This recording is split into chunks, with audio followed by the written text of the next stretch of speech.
जा रही हूँ, मैं बीच बीच में आऊंगी यहाँ पर, बट मैं पूरे टाइम यहाँ पे नहीं रह पाऊंगी, तो कुछ भी प्रॉब्लम है मुझे टेक्स्ट करो व्हाट्सएप में। Sure, ठीक है, okay ma'am. sure, ma'am. Okay So, shall we start? Okay. All right. So, what we will do is we will start the new topic today.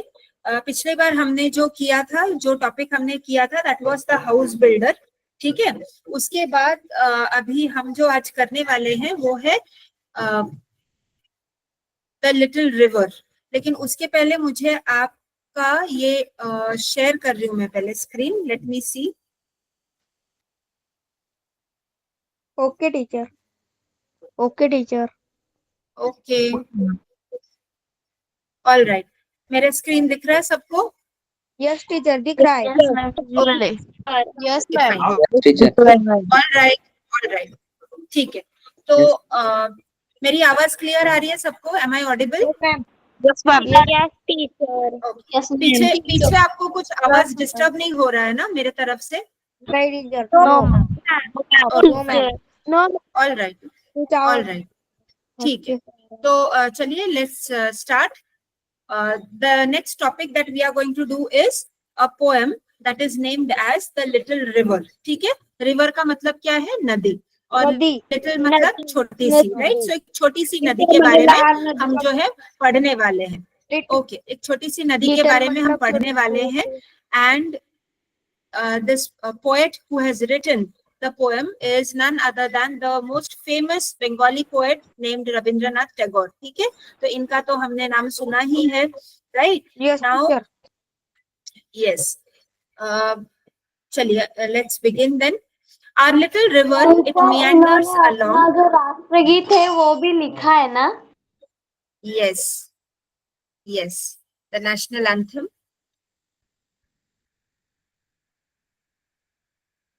Right. Yes teacher, इनका नाम बहुत बार सुना है हमने. Right. Okay. चलिए, now let's begin the poem. Our little river, it meanders along. In summer, the water is only knee deep, and cows and carts can cross it with ease. For the banks, though high, are not too steep. No sign of slime. The sands shine bright. On one shore, cash fields blossom white, chirping mynas through that sight. The jackal's howl is heard there at night. Across lie groves of mango and palm. The village priests dwell in their cool shade. Girls and boys bathe close to the bank, splashing with their gamchas as they wade. At dusk and dawn, once their bath is done, they dip washcloths to trap small fish. To their household tasks, the wives return, having used river sand to scour each dish. In Ashad, clouds gather, the waters rise, the rivers in spate, the current grows strong. The air is rife with babbling sounds as the muddy torrent swirls along. The woods on shore stir to life again, and our village wakens to celebrate the rain. ठीक है. Now, this is the whole poem that we are talking about. अब यहाँ पर अगर हम देखें तो we will see that this whole poem is having around 1 minute. Let me see. So the first 4 lines, from our little river to too steep, this is one stanza. ठीक है.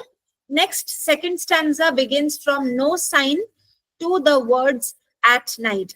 Then the third stanza begins from across lie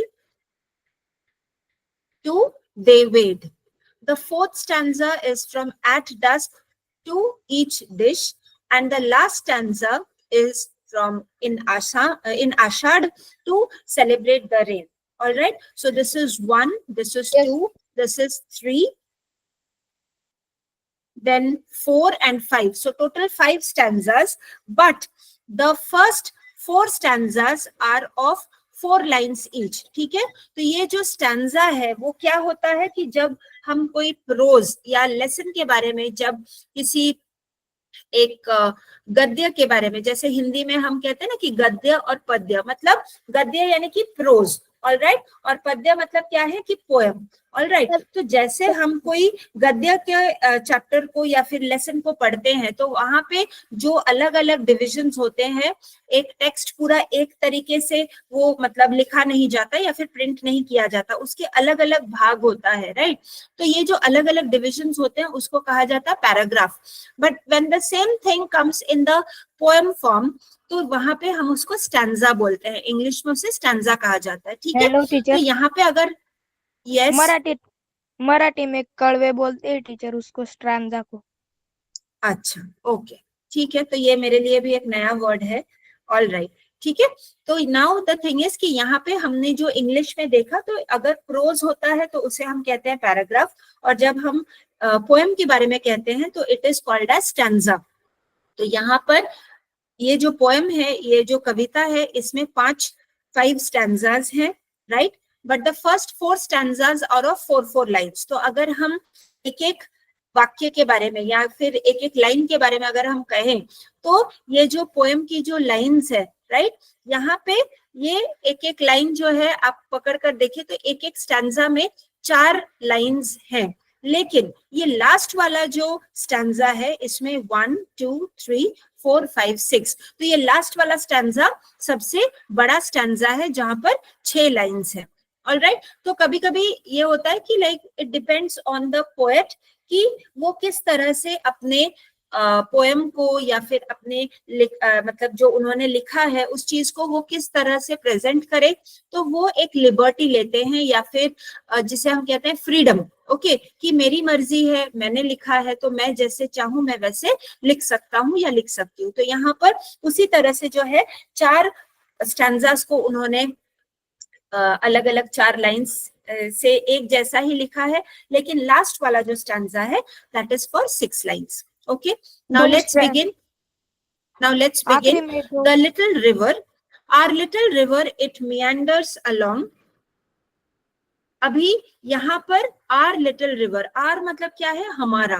तो यहाँ पर अगर हम देखें तो ये पहले लाइन में ये पोएट ने जो है रविंद्रनाथ टैगोर ने क्या किया है, एक पर्सनल टच दिया है, कि मतलब एक अपनापन दिया है। पर्सनल टच का मतलब क्या है, अपनापन। तो एक अपनापन दिखाया है यहाँ पर किस तरीके से कि आर लिटिल रिवर, मतलब ये कोई भी जगह का ऐसे मतलब कोई भी नदी नहीं है, ये हमारे गांव का हमारे गांव की एक छोटी सी नदी है, और इससे हमारा जो मतलब गांव है उसका एक अलग पहचान बनती है। तो इसलिए यहाँ पर ये जो अपनापन है, by using the word our, यानी कि हमारा, ठीक है। तो आर लिटिल रिवर, तो ये फर्स्ट लाइन में ये पहला जो पार्ट है उसमें आप ये समझ लीजिए कि पोएट ने एक अपनेपन से इस कविता को शुरू किया है। Next part is it मियांडर्स along. मियांडर्स का मतलब क्या है कि ऐसे घूम फिर कर जाना। अगर आप देखें तो नॉर्मली मतलब रेप्टाइल्स जो होते हैं, यानी कि सांप टाइप के जो एनिमल्स होते हैं, जिनके शरीर में मतलब अलग से हमें उनके पैर, हाथ पैर नहीं दिखेंगे, राइट, लेकिन उनका बॉडी जो है वो अलग तरीके से मूव होता है, तो वो कहीं ना कहीं मतलब एक जिगजैग वे में वो चले जाते हैं। तो कहीं ना कहीं अगर आप देखें तो कोई भी नदी या फिर पानी का जो बहाव होता है, वो कोई भी नदी भी इस तरीके से ही मतलब वो जैसे तैसे जहां से उसको रास्ता मिलता है, थोड़ी सी जगह भी मिलती है, अगर पथरीला रास्ता है तो पत्थर के बीच में से वो थोड़ी सी जगह है तो उसमें से भी वो रास्ता निकाल कर वहां से वो पानी बहकर चला जाता है। तो कहीं ना कहीं अगर आप देखें तो नदी एक जैसा एक स्ट्रेट लाइन में एकदम स्केल के मेजरमेंट के हिसाब से वो वैसा नहीं जाता, कहीं से भी उसको थोड़ी सी भी जगह मिलती है तो वो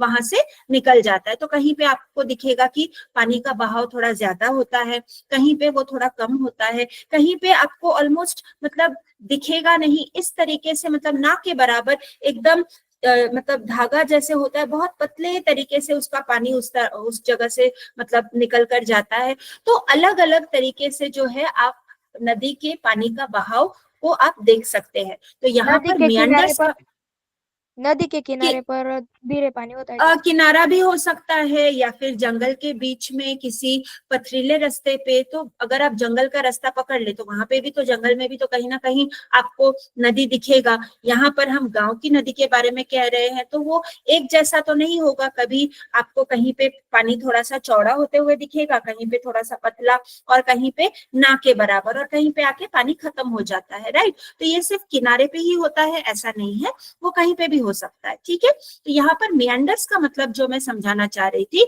यहाँ पर देखिए बाजू में यहाँ पर मीनिंग दिया हुआ है, flow with twists and turns. तो ट्विस्ट एंड टर्न्स का मतलब क्या है कि कहीं पे थोड़ा सा झुककर, कहीं पे थोड़ा सा टेढ़ा होकर, ठीक है। एक स्ट्रेट लाइन में वो नहीं जाता, वो थोड़ा सा इधर उधर बेंड होके, थोड़ा सा जो है वो अलग तरीके से वो वहां से बहते हुए जाती है, राइट, इन समर। और ये वाला जो मतलब नदी का जो बहाव है, ये कौन से मतलब सीजन में या फिर कौन से कौन से सीजन की बात हो रही है यहाँ पर समर सीजन की बात हो रही है। यानी कि गर्मी का जो मौसम है, कौन से मौसम के बारे में बात हो रही है, यहाँ पर समर की बात हो रही है या फिर गर्मी का मौसम के बारे में बात हो रही है।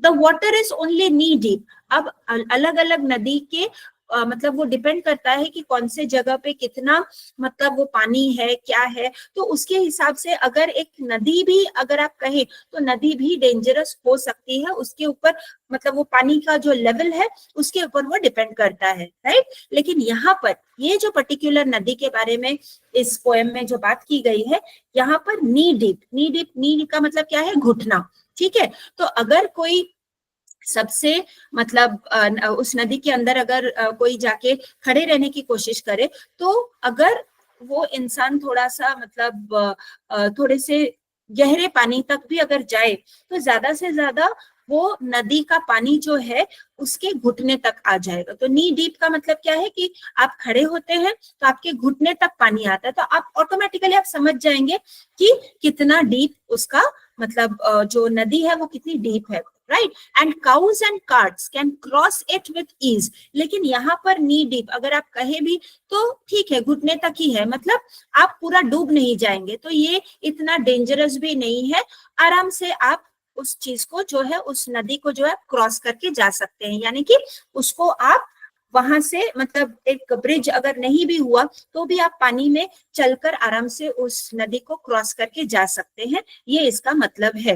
And the cows and carts, cow, yes, deep का मतलब क्या होता है? डीप यानी कि कितना गहरा, गहराई, खोल। गहराई। मैम डीप मतलब खोल, खोल। खोल। बेटा अभी मराठी में तो मुझे वो वर्ड पता नहीं है, लेकिन अगर मैं हिंदी में कहूँ तो हाँ, डीप यानी कि कितनी गहराई तक है वो, ठीक है। तो अगर कोई खड़ा रहता है, अगर मतलब जैसे कोई लंबा इंसान हो तो शायद उसके घुटने तक पानी ना भी जाए, उससे थोड़ा सा कम में हो जाए। लेकिन अगर किसी का हाइट शॉर्ट है तो उसका मतलब घुटने तक उसका पानी आ जाएगा, राइट। तो मतलब कितनी गहराई है पानी का, जो कितनी गहराई नापने की मतलब ये एक तरीका आपको हल्के से जो है बताया जा रहा है कि घुटने तक का पानी है, राइट। और यहाँ पर काउस, काउस का मतलब क्या है, गाय, ऑलराइट। और कार्ट्स का मतलब क्या है कि जो बैलगाड़ी जाती है, या फिर सिर्फ बैलगाड़ी करके ही नहीं, कोई भी मतलब लकड़ी का जो एक मतलब उसमें अगर व्हील्स लगाया हुआ या फिर चक्का लगाया हुआ, जैसे वो सब्जी बेचते हैं तो वो लोग किस मतलब तरीके का गाड़ी यूज करते हैं, वो प्रॉपर ऐसे गाड़ी तो नहीं होता 4 व्हीलर, लेकिन वो कहीं ना कहीं साइकिल जैसा चक्का लगा के उसके ऊपर ऐसे लकड़े का वो पूरा प्लैंक लगाते हैं, लकड़े का वो पूरा एक बड़ा बोर्ड जैसे लगाते हैं और उसके ऊपर वो सामान रखते हैं, तो उस चीज को भी कार्ट कहा जाता है, ठीक है।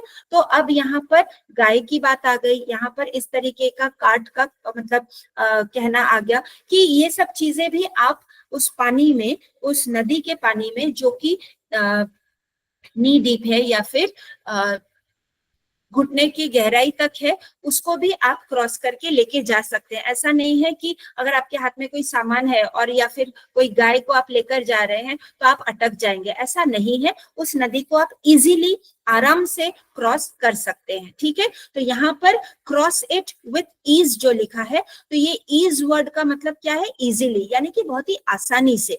तो आपका मुश्किल वाला काम बिल्कुल भी नहीं है, आप बहुत आसानी से उस पानी को, उस नदी को क्रॉस कर सकते हैं। यहाँ तक सबको समझ में आया? यस टीचर, समझ में आ गया। Okay, okay. And Yes, cows and carts, okay. And cows and carts can cross it with ease for the banks. Banks का मतलब यहाँ पर किनारे की बात हो रही है. Though high are not too steep. या यहाँ का क्या मतलब है कि बैंक्स यानी कि जो इस नदी के जो किनारे हैं, ठीक है, वो ऊंची हो सकती है. तो हाई, हाई मतलब ऊंची, तो ऊंची तो हो सकती है, लेकिन वो सिर्फ मतलब हाइट के हिसाब से आपको ऊंची दिखेगी, लेकिन वो ज्यादा स्टीप नहीं है. Not to steep. स्टीप का मतलब क्या है कि जहां पे थोड़ा सा, मैं आपको कैसे समझाऊं, क्या आप मुझे देख पा रहे हैं? क्योंकि मैंने वो जो टेक्स्ट है, मैंने उस चीज को, उस पेज को मैंने खोलकर रखा है, तो मैं आप लोगों को देख नहीं पा रही हूँ. लेकिन क्या मुझे आप देख पा रहे हैं? यस टीचर, हम वो आपको टीचर, देख पा ओके. रहे हैं। Yes, teacher, तो we can यहाँ, see you. all right, okay, thank you. You can see me? Thank you so much. So now just see my hand movement. तो अगर मैं आपको स्टीप का मतलब समझाऊं, तो जैसे पहाड़ नहीं होता कि कोई पहाड़ मतलब इस तरीके का सीधे तरह से, मतलब उसका जो है उसकी ऊंचाई होती है, तो उस पहाड़ को अगर वो ऐसे स्ट्रेट लाइन के बराबर है, तो उस पहाड़ पे चढ़ना मुश्किल हो जाता है, क्योंकि ये पूरा स्ट्रेट है. तो थोड़ा सा भी अगर कोई, हल्का सा भी अगर कोई चढ़ने की कोशिश करे और वो थोड़ा सा पैर स्लिप हो जाए, तो वो सीधा मतलब वो जाके नीचे गिरेगा. लेकिन अगर इस तरीके का है, मतलब थोड़ा सा उसमें स्लैंट है, यानी कि थोड़ा सा वो ऐसे टेढ़ा टाइप का अगर है लाइन, तो उसमें जल्दी से वो नीचे वो कहीं ना कहीं जाकर वो अटक जाएगा. ठीक है, तो नॉट टू स्टीप, यानी कि वो एकदम भी मतलब एकदम. Yes, someone is talking. बेटा आप आपका माइक को प्लीज म्यूट रखिएगा. ऑल राइट, ठीक है. तो यहाँ पर आपको उस जो किनारा है, ठीक है, नदी का किनारा है, वो आपको ऊंचा हुआ दिखाई देगा, लेकिन वो ज्यादा स्टीप नहीं है, या फिर मतलब वो बहुत ही एकदम मतलब जैसे स्ट्रेट, ऐसे स्ट्रेट लाइन, या फिर मुश्किल वाला नहीं है, मतलब वो इजी है, तो कोई भी उसको क्रॉस करके जा सकता है. तो इट इज मैनेजेबल. अगर मैं उसको आपको आसान शब्द में समझाऊं, तो कोई भी उस नदी को आसानी से पार कर सकता है. Okay, now let's move on to the next answer. No sign of slime. Slime का मतलब क्या है कि नॉर्मली अगर आप देखें तो कोई भी पानी का जो मतलब चाहे आप जहाँ पे पानी जमा हो जाता है, ठीक है, और बहुत ही पुराना पानी हो, तो मतलब पानी सिर्फ वहां पे जमा होता जा रहा है और उसका मतलब निकलने का कोई रास्ता नहीं होता, तो वहां पर क्लीन वाटर का कोई मूवमेंट नहीं है. राइट, इस वजह से क्या होता है कि वहां पर जमे पानी का जो जगह होता है, कहीं ना कहीं वहां पर गंदगी बहुत जमा हो जाती है. ठीक है, तो पानी बहता नहीं है, तो वहां पर सिर्फ गंदगी जमा होती है, तो वो पानी भी बहुत गंदा हो जाता है. तो गंदगी यहाँ पर किस तरीके से कि कुछ मतलब जैसे कुछ ग्रोथ होता है, कोई अलग से, मतलब मैं अलग से सिर्फ झाड़ पेड़ की बारे में बात नहीं कर रही हूँ, लेकिन स्पेशली कुछ ऐसा मॉस टाइप का या फिर हरा रंग का कुछ आपको दिखेगा पानी के नीचे, जो नॉर्मली पत्थर के ऊपर वो ग्रो होता है, तो उसे इंग्लिश में मॉस कहते हैं. ठीक है, और अगर बाई चांस ऐसे कोई जगह पर, कोई पत्थर पे जहां पर ऐसा टाइप का कोई ग्रोथ है ऑलरेडी वहां पर जमा हुआ है, और बाई चांस किसी ने एक्सीडेंटली उस पत्थर के ऊपर पैर रख दिया, तो क्या होता है कि वहां पर वो मतलब बहुत ही चिटचिटापन या फिर चिकना जो होता है, चिकनाहट, उस तरीके से मतलब वो स्लिप हो जाएगा. आप मतलब आपका जो पैर का पकड़ है, या फिर अगर आप वहां पर मतलब प्रॉपरली खड़े होने की कोशिश करेंगे, तो आप अपना होल्ड नहीं रख पाएंगे, आप कहीं ना कहीं वो स्लिप होकर गिर जाएंगे. तो ये जो स्लिपरी चीज होती है, या फिर जो मतलब गिरने का जो चांसेस है, वो नॉर्मली स्लाइम से होता है, जो बहुत ही मतलब आपको छूने का भी मन नहीं करेगा. तो मैं अगर आपको रिलेट करने के लिए अगर मैं एग्जांपल दूं, तो सब्जियों में भी ये थोड़ा सा चिकनाहट होता है. तो नॉर्मली आपको भिंडी पता है, लेडीज फिंगर पता है, भिंडी आपको सबको पता है, राइट? Yes, ma'am.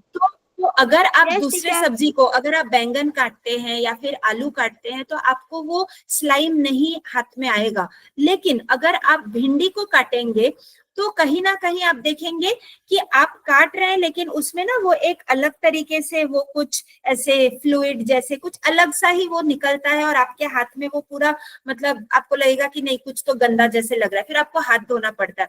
तो नॉर्मली अगर आप डायरेक्टली भिंडी को काटेंगे तो उस तरीके का वो ज्यादा वो निकलता है। तो नॉर्मली हम भिंडी को कैसे करते हैं कि पहले हम सब्जियों को काटते हैं, फिर बाद में सब्जियों को धोया जाता है, लेकिन भिंडी में वो अलग से उसका ऑपोजिट होता है। पहले आप धोते हैं भिंडी को, फिर आप भिंडी को काटते हैं, ताकि वो जो चिकनाहट है वो कम से कम हो। ठीक है, तो यहाँ पर मैंने आपको सिर्फ ये एक एग्जांपल दिया है स्लाइम को मतलब समझाने के लिए, क्योंकि मेरे दिमाग में कुछ और तरीके से आ नहीं रहा था। अब उसी चीज को अगर आप सोचिए कि कोई मतलब ऐसे जमे हुए पानी के अंदर कोई ऐसा पत्थर है जिसके ऊपर ये सब चीजें हो रही, तो कोई भी वहां पर मतलब चाहे वो चलने की कोशिश करे या फिर खड़े रहने की कोशिश करे, वो ऑटोमेटिकली स्लिप होकर वहां से गिरने के चांसेस ज्यादा होते हैं और चोट लगने की चांसेस ज्यादा होता है।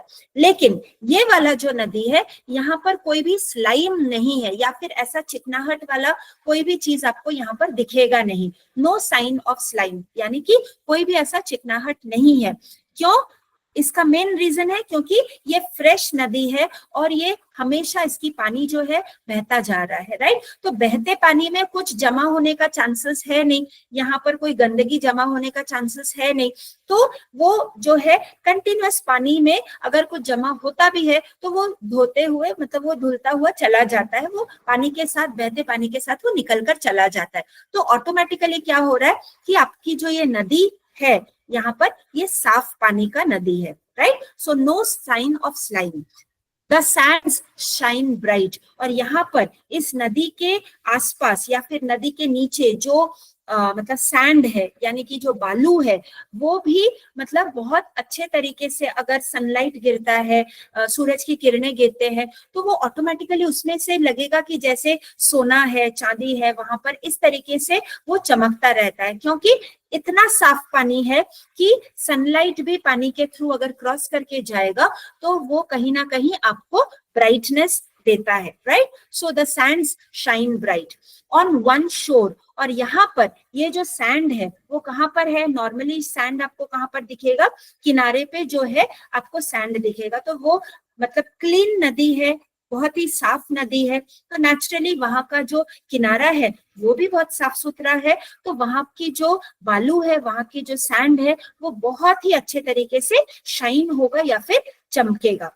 Next word is kash fields blossom white. अब यहाँ पर मैं आपको ये काश फील्ड्स का मैंने कुछ पिक्चर्स, एक मिनट, हाँ मैं इसको जरा स्टॉप शेयर कर रही हूँ, एक मिनट बेटा। मैम हेलो हेलो मैम, आपने कहा ना कि स्लाइम, तो मैं स्लाइम का एक एग्जांपल दूं क्या? हाँ बोलिए। मैम, हमने स्लाइम कि अब किनारा होता है या नदी के जो किनारे होते हैं तो वहाँ शैवाल होता है, तो शैवाल भी कह सकते हैं ना उसको, कि जो हरा भरा होता है और वो जो हमारे स्टोन होते हैं उनके ऊपर वो शैवाल आता है, और उसके ऊपर जब कोई पैर रख दे तो वो मतलब जो कोई पैर रखता है तो वो गिर जाता है, मतलब वो बहुत स्लाइम की तरह होता है बहुत। एग्जैक्टली तो मैंने आपको जो थोड़ी देर पहले मैंने जो आपको इंग्लिश में समझाया, अब जो ये ग्रीन हरा कलर का जो आप बोल रहे हैं, तो उसी को मैंने मॉस वर्ड में यूज किया है। तो इंग्लिश में नॉर्मली हम उसे मॉस कहते हैं, ठीक है, MOSS, मॉस। आया समझ में? मराठी में Okay. शेवाल कहते हैं। अच्छा, मराठी में उसको शेवल कहते हैं, शेवाल। शेवाल। अच्छा, ओके ओके ओके, ठीक है ठीक है। तो मैंने जो आपको समझाया उतना समझ में आया सबको? नदी के किनारे रहता। Okay fine, all right. अभी ना मैं फिर से किनारे रहता। यस किनारे पे, कभी किनारे पे भी होता है, कभी पानी के अंदर भी होता है। तो कभी हम जैसे इन चीजों को, नदी को अगर हम क्रॉस करने की कोशिश करें तो लगता है ना कि पत्थर है तो चलो पत्थर के ऊपर पैर रख के हम जाएं, तो उस पत्थर के ऊपर भी ऐसा जो मॉस होता है जो आप शैवाल कह रहे हैं वो होता है। यस, तो इट कैन ग्रो एनीवेयर, लेकिन अगर वो पानी के कंटिन्यूअस टच में है तो फिर, और वो पानी अगर स्पेशली जमा हुआ पानी है तो वो तो ऑटोमेटिकली ज्यादा से ज्यादा वो स्लिपरी हो जाएगा, वहां पे गिरने के चांसेस ज्यादा है। खेत में भी ठीक है, रहता है teacher. Okay, I will share my screen again. अभी मैंने जो आपको काश फील्ड्स का जो मैंने आपको दिखाया, ठीक है, मैंने जो वर्ड यूज किया है यहाँ पर, तो मैंने कुछ पिक्चर्स ओपन करके रखे हैं। Just see if you can see this. Can you see the image? Yes ma'am. Okay, एक मिनट, मैं ना ओके मैं ना यहाँ पर थोड़ा सा इसको, हाँ अभी देखिए मैंने ना इस इमेज को थोड़ा सा बड़ा करके दिखाने की कोशिश की है। तो अभी देखिए इस टाइप का आपने देखा होगा, राइट? Yes ma'am. यस।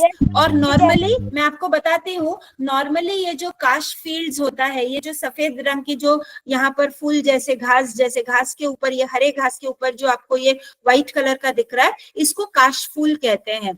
और मैं खुद बंगाली हूँ, तो यहाँ पर मैं आपको एक बोलने की कोशिश करूंगी कि नॉर्मली जो दुर्गा पूजा का टाइम होता है, ओके, या फिर दुर्गा पूजा यानी कि नवरात्रि का जो टाइम होता है अक्टूबर नवंबर, तो नॉर्मली गांव साइड में, यहाँ पर अब शहर में तो हमें दिखाई नहीं देता ये सब चीजें, लेकिन हमने सुना है कहानी के दौरान कि कहानी के जरिए कि जब भी दुर्गा पूजा का टाइम आता है तो वो बोलते हैं ना कि मतलब कोई भी त्योहार हो या फिर मौसम हो, तो वो आपको वो फील कराता है कि ये वाला त्योहार नजदीक आ रहा है, राइट? तो हमारे नाना नानी दादा दादी के पास हमने ये कहानी सुनी है कि हम जब गांव में, वो तो नॉर्मली गांव में ही पले बड़े थे, राइट? तो गांव में जो है यहाँ पर ये बड़े बड़े खेत होते थे, तो आसपास के खेत में जब इस तरीके का काश फूल वो देखते थे तो उनको पता हो जाता था कि चलिए अभी मतलब कुछ दिनों में दुर्गा पूजा आ जाएगा, राइट? तो वो जो त्योहार है, नवरात्रि है, माँ दुर्गा को पूजा करने का, ये एक तरीका होता है, मतलब प्रकृति या फिर नेचर आपको कम्युनिकेट करता है, आपसे बातचीत करता है, कि आपको एक समय का एक अंदाजा देता है। तो नॉर्मली हमें पता है कि हाँ गर्मी है तो ज्यादा धूप, बारिश होती है या फिर ठंडी होती है, तो एक मौसम का जो है आपको अंदाजा होता है। तो कहीं ना कहीं अगर कोई त्योहार आता है तो वो एक मतलब हवा में, बोलते हैं ना कि वो एक माहौल है कि आपको समझ में आ जाएगा कि हम बाहर निकलते हैं, सुबह एकदम ठंड है, लेकिन आप जब खेतों में जाएंगे तब आपको ऐसा माहौल दिखेगा। तो ये नॉर्मली उस टाइम पे ग्रो होता है। अभी कहीं कहीं पे वो सिमिलर टाइप के प्लांट्स, दूसरे कहीं पे कुछ और टाइम पे भी ग्रो हो सकता है, लेकिन फिलहाल उसके ऊपर है ना, उसको तूरे बोल। अच्छा, okay, all right. So shall we start now? ये आपको दिखाई दे रहा है या फिर मुझे फिर से शायद स्टॉप शेयर करना पड़ेगा? दिखाई दे रहा है टीचर, दिखाई दे रहा है। हाँ, एक मिनट, नहीं मैंने वो काशफील्ड का जो पेज है वो मैंने खोला है, अभी मुझे फिर से ये वाला, नहीं एक मिनट, सॉरी, एक्चुअली मैंने मल्टीपल पेजेस खोलकर रखे हैं तो अलग अलग पिक्चर्स, क्योंकि मुझे आपको वो फोटो दिखाना था, तो इसके लिए तो वो बार बार मुझे ना स्टॉप शेयर करके फिर से पेज खोलना पड़ रहा है। Now is it okay? ये टेक्स्ट आ गया फिर से अभी? Yes teacher, okay. Yes teacher आ गया। यस ओके टीचर आ गया है। अच्छा, अभी लास्ट में मुझसे किसी ने बात की, मैंने ये गले का आवाज पहले कभी नहीं सुना। कोई नया ज्वाइन किया है क्या इस ग्रुप में बेटा? नहीं टीचर। No ma'am. लावण्य हो गई। नहीं लावण्या नहीं, मतलब अभी some boy spoke to me. Darshan teacher. Teacher new teacher. New student है? क्योंकि नॉर्मली मैं आप लोगों के गले के आवाज से मतलब थोड़े से जान पहचान हो चुकी हूँ, लेकिन अभी ये जिन्होंने बात की मुझसे वो थोड़ा सा मुझे नए लगे, तो इसके लिए मैं पूछ। मैं Tarang. Yes, this person, who is this? Tarang. Okay, are you a new child? No ma'am, I was continuing class when school You started. were continuing? Okay, but When then I school have never started. heard you. Okay, fine. ठीक है, अच्छा लगा आप मुझसे बात कर रहे हैं, कनेक्ट करने की कोशिश कर रहे हैं, आंसर देने की कोशिश कर रहे हैं, so thank you for that. Okay, so now let's continue. So no sign of slime, the sands shine bright on one shore, यहाँ तक सबको समझ आ गया। Now the next thing is kash fields blossom white. तो मैंने आपको काश फील्ड्स मैंने दिखाया, राइट। तो वहां पर जो फूल हो रहा है यहाँ पर वो व्हाइट कलर का होता है, और वो मैंने आपको फोटो में भी दिखाया, राइट। अब यहाँ पर देखिए साइड में ऑलरेडी उसको इंग्लिश में मीनिंग दिया है, उसको समझाया गया है। टॉल ग्रास यानी कि बहुत लंबे टाइप का ग्रास होता है। ये जो घास है वो छोटे छोटे घास नहीं है, राइट, ये लंबे टाइप के घास होते हैं विथ व्हाइट फेदरी फ्लावर्स। तो यहाँ पर ये फूल ही है एक तरीके से, लेकिन आपको रेगुलर फूल के जैसे पंखुड़ी वाले फूल वैसे नहीं दिखेंगे। ये थोड़ा सा आपको लगेगा जैसे कि किसी पंछी के पंख का जैसे है, तो उस टाइप का फेदरी वाला जो है पंख जैसा, उस टाइप का आपको एकदम हल्का सा बहुत लाइट टाइप का फील देगा, ऐसा वो ये फूल होता है, राइट, ये काशफील्ड्स होते हैं। चॉपिंग माइनास, चॉपिंग का मतलब क्या है? नॉर्मली चॉपिंग जो है ये पंछियों के साथ अटैच किया जाता है इस वर्ड को। This is a sound word, okay. So normally जब हम इंग्लिश में सेंटेंस बताते हैं तो आप लोगों ने ये सुना होगा कि एनिमल हाउसेस या फिर एनिमल साउंड्स। तो नॉर्मली हम जब इंग्लिश सीखते हैं बचपन से तो छोटे बच्चों को एनिमल साउंड्स या फिर एनिमल हाउसेस इन चीजों के बारे में पढ़ाया जाता है। तो जैसे अगर एनिमल हाउस कहें तो we say that the dog lives in a kennel, okay, या फिर the horse lives in a stable. तो ये होम नहीं बोलेंगे, हाउस नहीं बोलेंगे, राइट। तो अलग अलग एनिमल का जो अलग अलग घर होता है उसका नाम होता है। Similarly when we are talking about the communication को, कि वो किस तरीके से आवाज निकालकर वो कम्युनिकेट करता है या फिर किस तरीके से वो बातचीत करने की कोशिश करता है। तो अब हर कोई तो ह्यूमन होता नहीं है या फिर इंसान होता नहीं है कि हमने भाषा ज्ञान होना चाहिए। तो हमें पता है कि चलिए इंसान है तो वो तो बोलेगा ही, राइट, वो कोई ना कोई भाषा का यूज करेगा। तो अगर जो महाराष्ट्रियन है वो मराठी में बात करेगा तो मराठी भाषा उसका जो है वो उसका कम्युनिकेशन का एक माध्यम है। अगर हम इंग्लिश पढ़ते हैं तो वी स्पीक इन इंग्लिश, तो English becomes your medium of instruction. या फिर कोई बंगाली में बात करेगा तो उसकी भाषा कौन सी होगी? बंगाली भाषा होगी। तो ये अलग अलग चीजें हैं। तो ये इंसान के साथ कोई भी आप भाषा के साथ आप जुड़ सकते हैं। लेकिन अगर आप किसी जंतु जानवर या फिर पशु पक्षी के बारे में बात करते हैं तो उनकी भी भाषा होती है, लेकिन वो अलग टाइप की भाषा होती है, वो इंसान का भाषा नहीं होता, राइट।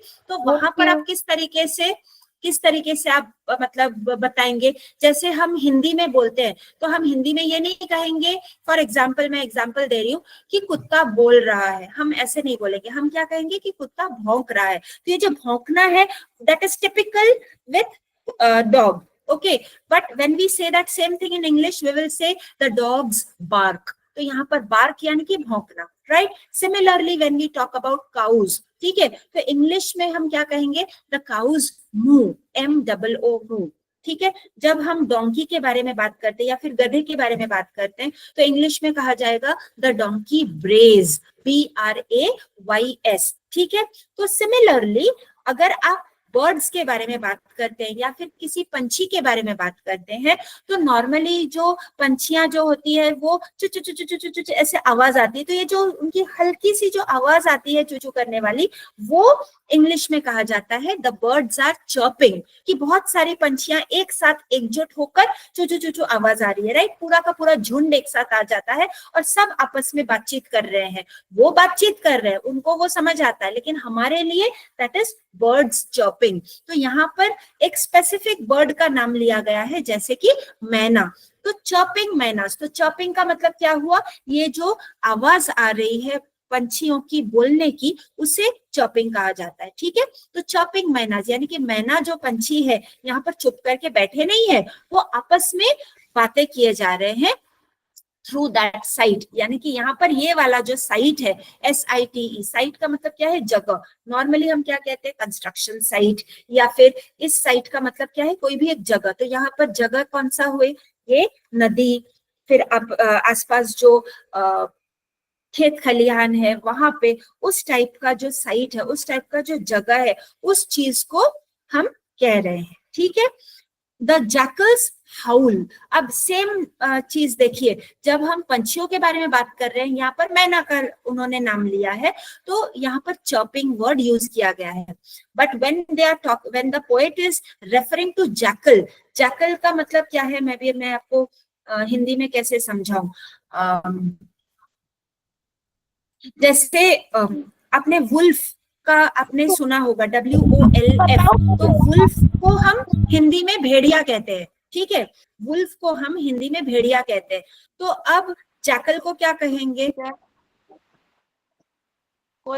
का hello Hindi ma'am, word, yes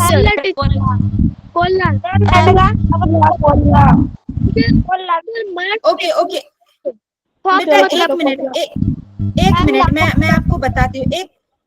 अच्छा एक मिनट मुझे जरा देख, एक मिनट बेटा, एक मिनट, मुझे ना उसका जैकल्स इंग्लिश में कहा जाएगा, एक मिनट, जैकल इन हिंदी, क्योंकि मेरा लैपटॉप में ना वो थोड़ा सा नेटवर्क का प्रॉब्लम हो रहा है, तो इसके लिए मैं वहां पर CR, हाँ, हिंदी में जिसे CR कहेंगे, ठीक है। मैम और मराठी कोल्हा कहते हैं।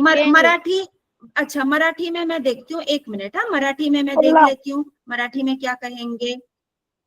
कोल्हाड़, यस, तो यस करेक्ट, तो कोल्हाड़ मराठी में, और CR जो है वो हिंदी में कहा जाएगा। अब यहाँ पे CR का उच्चारण आ रहा है, हाँ हिंदी में, लेकिन उसी को जब हम बंगाली में, मतलब हम लोग जब बांग्ला में बात करते हैं, तो जैकल का तो पता नहीं, लेकिन हाँ फॉक्स को हम कहते हैं शियाल। तो हम लोग में जो हिंदी में जो CR कहते हैं, र का लास्ट लेटर इज र, राइट, लेकिन यहाँ पर जब हम बंगाली में बोलेंगे तो हम शियाल बोलते हैं। तो मतलब वही देखिए, कहीं ना कहीं हमारी भाषा मिलती जुलती है, राइट। तो यहाँ पर मराठी में जैकल को कोल्हाड़ कहा गया है, कोल्हाड़ और CR, तो अभी आपको समझ में आ गया है। तो जब ये वाला पशु जब चिल्लाता है, राइट, तो it is called in English as howling, ठीक है। तो उसका एक टिपिकल जो एक मतलब आवाज निकालने का जो तरीका होता है, वो गर्दन पर से ऊंचा करते हुए, आकाश के तरफ देखते हुए, वो एकदम जीजान लगाकर जब वो चिल्लाता है, that is called as howling in English, ठीक है। तो यहाँ पर chopping minus through that side, the jackals howl is heard there at night. और नॉर्मली ये जो कोल्हाड़ है या फिर CR है, वो आपको दिन में ज्यादा आपको आवाज नहीं मिलेगा, अगर आसपास रहता है तो वो नॉर्मली रात के टाइम पे, and that is what is mentioned over here, the jackals howl is heard there at night. और कोई भी जो इंसान, मतलब जो भी वहां पर लोग रहते हैं, ठीक है, तो वहां पर अगर आसपास ऐसे कोई नदी है, तो वहां पर आपको ये CR की आवाज जरूर मिलेगी, लेकिन रात के टाइम पे मिलेगी, ठीक है। तो यहाँ पर हमने 2 स्टैंजास कर लिए।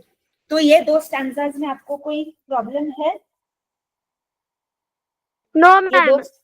ये 2 स्टैंजास में आपको कोई प्रॉब्लम है? Hello ma'am. No, ma'am, no, Okay, any fine. problem. Okay, no problem, very good. Ma'am Yes,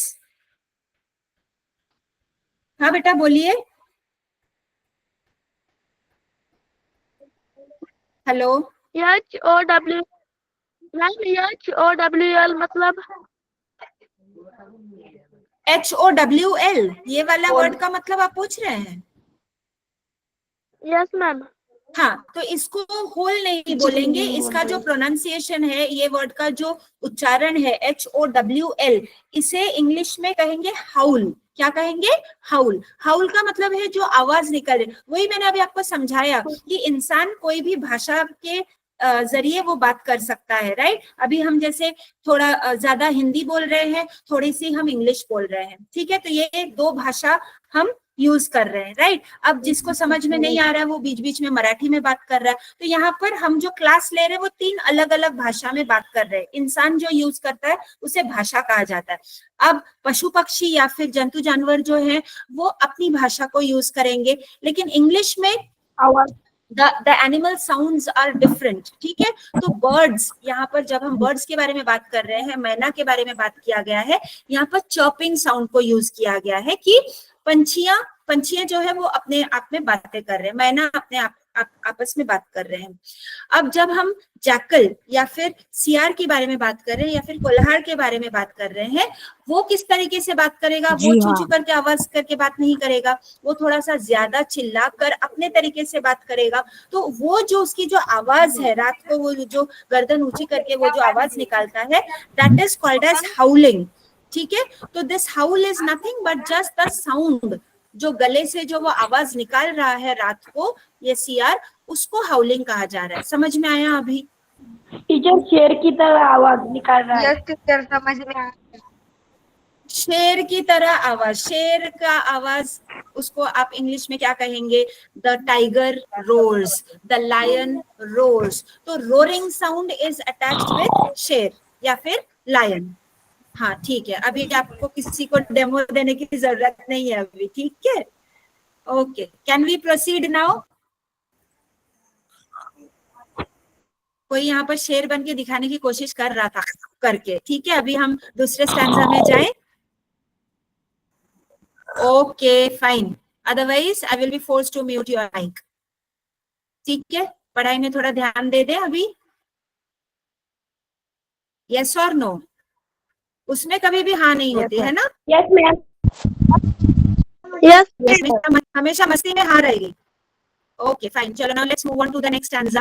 Across lie groves of mango and palm. अब यहाँ पर मैंगो और पाम जो है, ये दो अलग अलग पेड़ के बारे में बात किया गया है। ठीक है, तो यहाँ पर ग्रोव्स का मतलब क्या है? कुछ नहीं, लेकिन बहुत सारे आम के और ये पाम के जो अलग अलग पेड़ है, उसका जो पूरा एक ग्रुप होता है, ठीक है, वहां पर ग्रोव्स बोला जाएगा। तो जैसे अगर जंगल होता है तो उसे हम फॉरेस्ट कहते हैं, लेकिन नॉर्मली ये जो फल के पेड़ होते हैं उसे हम ऑर्चार्ड कहते हैं।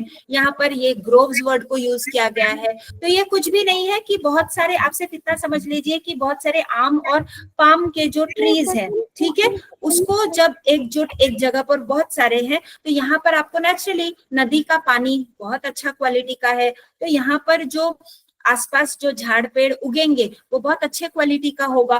तो नेचुरली यहाँ पर आपको झाड़ पेड़ ज्यादा दिखेंगे, राइट? शहर में इतना नहीं दिखेगा जितना गांव खेड़े में मिलता है आपको। द विलेज प्रीस्ट, प्रीस्ट का मतलब क्या है कि जो पंडित होते हैं या फिर जो पुजारी होते हैं, ठीक है, तो विलेज में यानी कि गांवों में जो प्रीस्ट होते हैं या फिर गांव का जो पुजारी होता है, वो they dwell in their cool shade. Dwell का मतलब क्या है? रहना, ठीक है।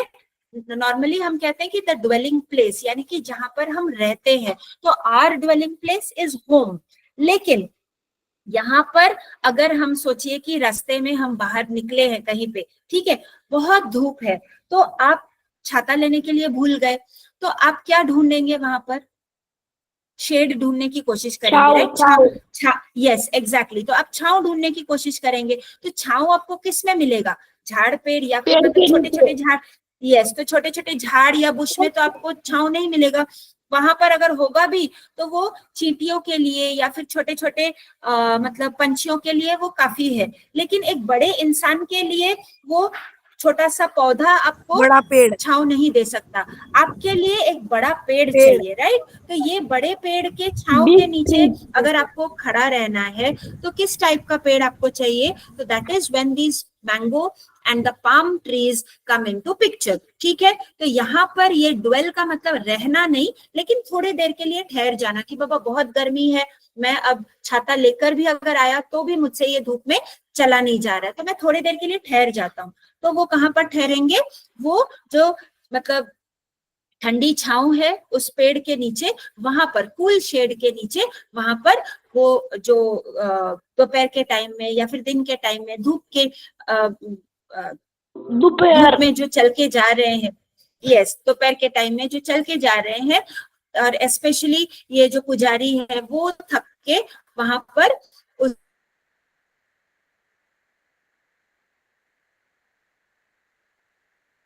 उस पेड़ के छांव के नीचे वो थोड़ी देर के लिए ठहर जाते हैं।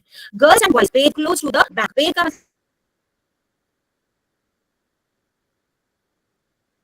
मतलब क्या है? नहाना। यहाँ पर पे का मतलब गर्मियों में बहुत गर्मी है तो चलो नदी के पानी में जाकर वो डुबकी लगाते हैं, ठीक है। तो यहाँ पर छोटी छोटी लड़कियां और लड़कों के बारे में बताया जा रहा है कि वो गहरे पानी में शायद ना जाए, लेकिन वो किनारे में जो पानी है वहां पर ही वो थोड़ा सा मतलब वो डुबकी लगाकर वो नहा लेते हैं, क्योंकि गर्मियों के टाइम में वो पानी जो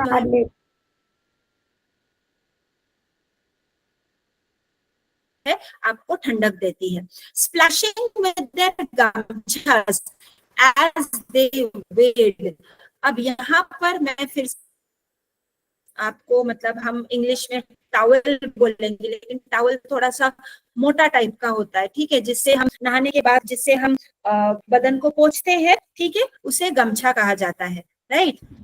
अब यहाँ पर हिंदी में गमछा बोलेंगे, अभी हम लोग बंगाली में थोड़ा सा गमछा बोलेंगे, राइट। तो उसका सिर्फ बोलने का जो वर्ड को उच्चारण करने का जो तरीका है वो थोड़ा सा अलग है। इस टाइप का आपने देखा रहेगा, वो बहुत ही पतला होता है और सूती का कपड़ा होता है, वो कॉटन का, टॉवल बोलते।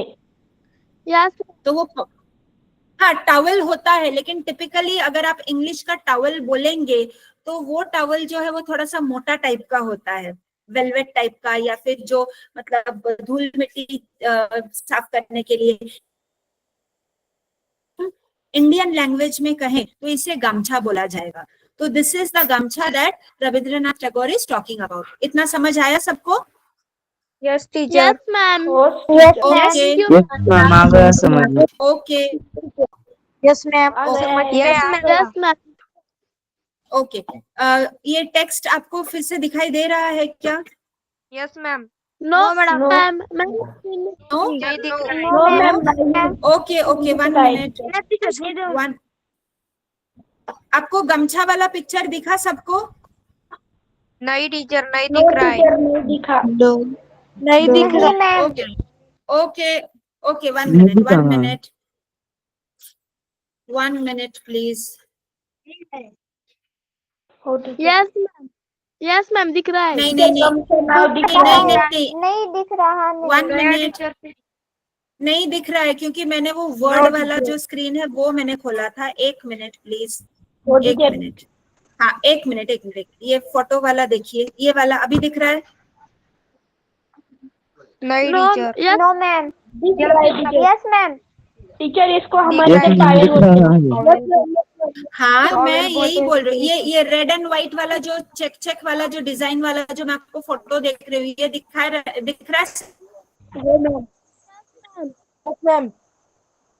Yes ma'am. ये रेड चेक का वाला जो चेक्स वाले डिजाइन का जो आपको दिख रहा है। फोटो दिखा Yes, रही ma'am. हूँ मैं, वो दिख रहा है? हो टीचर दिख रहा है। Yes ma'am. Okay okay okay, तो ये वाला स्क्रीन शेयर हुआ है। तो यहाँ पर जो है इसको, हाँ इंग्लिश में आप अगर इंग्लिश में ट्रांसलेट करेंगे तो इसको टॉवल ही बोलेंगे, लेकिन अगर आप देखें तो कहीं ना कहीं ये देखिए, ये वाला भी एक दूसरा टाइप का गमछा है। ओके, अभी ओके टीचर। उसी टाइप का देखिए, उसी कपड़े से उन्होंने साड़ी भी पहनी हुई है, राइट। तो these are the different things that you are talking about. All right, now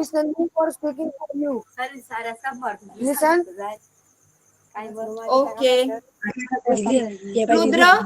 Rudra Jadhav, 1 minute, Rudra Jadhav, कर दीजिए। yes please mute. All right, okay, now I'm going back to the text. ठीक है, तो यहाँ पर जो छोटे छोटे लड़के लड़कियां जो है वो, yes ma'am, is it time up already? Time is up. Oh, हाँ oh, जी मैम। अच्छा, I didn't realize, sorry. Okay, हाँ कोई बात नहीं मैम। अच्छा ठीक है ma'am, just wanted to know कि कल या परसों को ये क्लास मिल सकता है, then I can finish this poem this week itself.